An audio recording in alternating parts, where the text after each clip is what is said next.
Fala rapaziada, trazendo para vocês mais um vídeo, Rodolfo Landim lá no Flow Podcast, falando sobre Gabigol, falando sobre a não renovação de Gabigol. A gente vê que nos últimos dias, últimas semanas, entre Gabigol e diretoria tá rolando uma troca de farpas em relação ao contrato, à decisão do Gabigol de sair, e o Rodolfo Landim conta aí os bastidores dessa negociação e por que o Gabigol ele não vai ficar no Flamengo. Confere aí. Assim, Flamengo campeão da Copa do Brasil, o Gabigol dá uma entrevista na qual ele diz que, putz, ele é jogador do Flamengo até o final do ano só, depois ele tá indo embora aí, valeu torcida, não sei o que, tô indo embora. Como é que foi ver isso daí rolando? Rapaz, eu nem vi, eu fui comunicado pela própria imprensa que tava lá no campo, eu fui para comemorar o título no gramado e tal, e aí eu tô por ali, passa um repórter falando, pô, você viu a declaração do Gabigol? Você quer falar alguma coisa? Eu falei, meu amigo, eu só quero falar sobre futebol, Flamengo campeão, a única coisa que eu quero falar hoje, você me desculpe aqui, eu tô aqui pra comemorar meu título, desculpa, não quero falar sobre mais nada, eu quero, pô, isso aqui, chegar e ganhar um campeonato como esse, tão difícil e tal, porra, é dificílimo, porra, cara, não quero falar sobre mais nada hoje. Depois, se tiver algum problema, vamos ver. Mas assim, cara, não é assim, a gente como é que é a história ali do Gabigol? Vamos lá. O Gabigol é um ídolo do Flamengo. Eu acho que o que ele fez para a história do Flamengo está marcado na história, não vai mudar. A gente é assim, super grato a ele pelo fato dele ter ficado conosco, vamos dizer assim, esse tempo todo. Só lembrando que ele chega no Flamengo emprestado, né? E ali ele fez um esforço também para poder vir, porque naquela época, em 2019, a gente não estava com tanto recurso e ele tinha sido um jogador que tinha sido comprado por um valor muito elevado. E ali na Inter, se a gente fosse ter que pagar pelo aluguel do passe dele, pela amortização do valor do passe dele, porque a gente amortiza economicamente o valor do passe. Formação aqui é financeiro? Também. Também, mas eu sou engenheiro de formação, sou engenheiro civil de petróleo, mas eu fiz MBA também. E me tornei gestor muito cedo, então obviamente tive que estudar muita economia. Aí manja dessas projeções, manja disso daí. Eu virei gestor de grande empresa muito cedo, amigo. Então, assim, claro que tem que conhecer razoavelmente isso. Mas a gente amortiza, vamos lá, voltando, a gente amortiza o valor do passe no número de anos que você tem. Então, sim, por exemplo, economicamente falando assim, se você contrata um jogador por 20 milhões de euros e você faz um contrato de 5 anos com ele, então, assim, ao final do primeiro ano, é como se você tivesse gasto 4, porque é 1/5 desses 20 milhões de anos, então ele passa a valer no teu balanço 16 milhões de euros. Ao final do segundo ano, ele vale 12 milhões de euros. E é assim que... Então, como os clubes pensam assim, se vai emprestar um jogador para você que me custou um certo valor, eu vou cobrar para você ficar com o passe dele, um empréstimo, o valor do empréstimo, no mínimo equivalente ao valor do que você pagou pelo passe, né? E aí o Gabigol, quando ele veio, ele deu 1 ano de contrato a mais para a Inter, para ele poder vir sem a gente pagar o aluguel do passe dele. Então, que foi uma demonstração de que ele queria jogar no Flamengo. Foi um lance legal, assim, reconhecido por nós. Então, assim, ao final, tanto que ao final do ano, e aí a gente já tinha melhorado muito as receitas do Flamengo, né, com os prêmios que a gente ganhou e tudo isso, e a gente sabia que a gente estava entrando dentro de um outro ciclo, que teria sido um ciclo ainda melhor do que foi, se a gente não tivesse tido o problema da Covid, que foi um tremendo de um problema, né, que afetou receita de bilheteria, receita de patrocínio, afetou tudo, né? Mas assim, a gente foi lá e contratou ele pelo valor que estava lá estabelecido lá no contrato e não discutiu, nem discutiu absolutamente nada, contratou ele. Então, assim,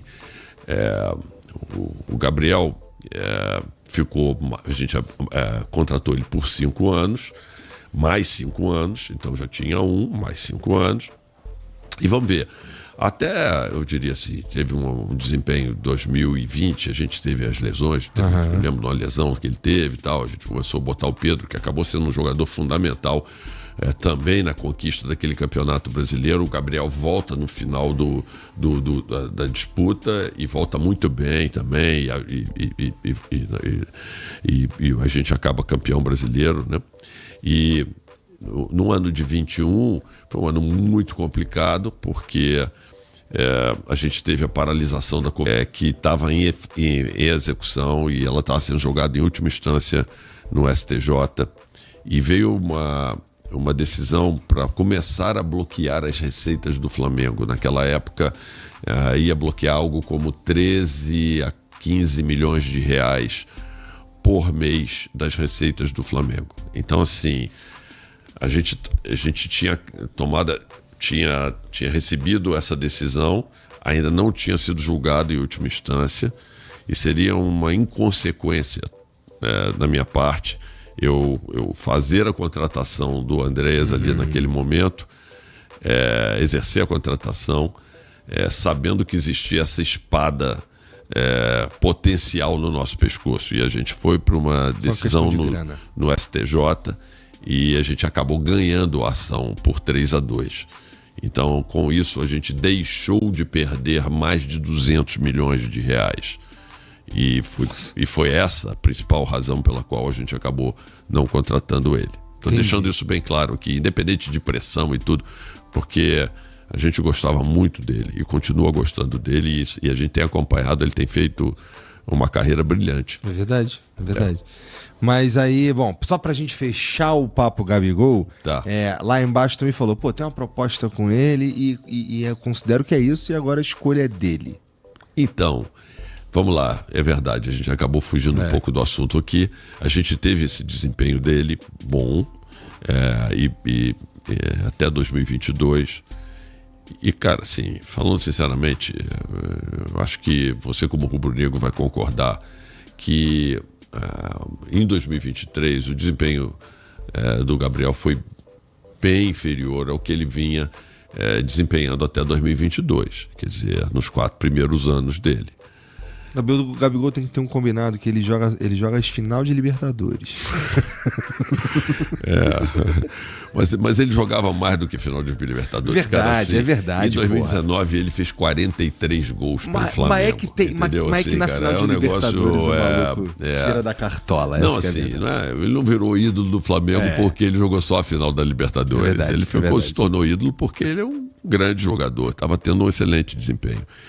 Mas a verdade é que o desempenho dele, eu não vou entrar aqui no mérito das questões, mas aqui a gente está aqui para analisar resultado, e eu, na posição que eu estou como administrador, cara, eu tenho que tomar as decisões que nem sempre são as decisões apaixonadas, tá certo? Ou levadas pela emoção, são levadas pela racionalidade, né? E por aquilo que precisa ser feito.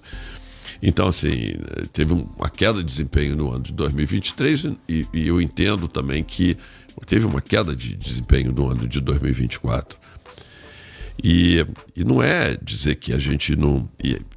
o Gabigol fez uma proposta de contrato aí de mais 4 anos para o Flamengo, com um crescimento muito grande do que seria a remuneração dele anual para ele, né?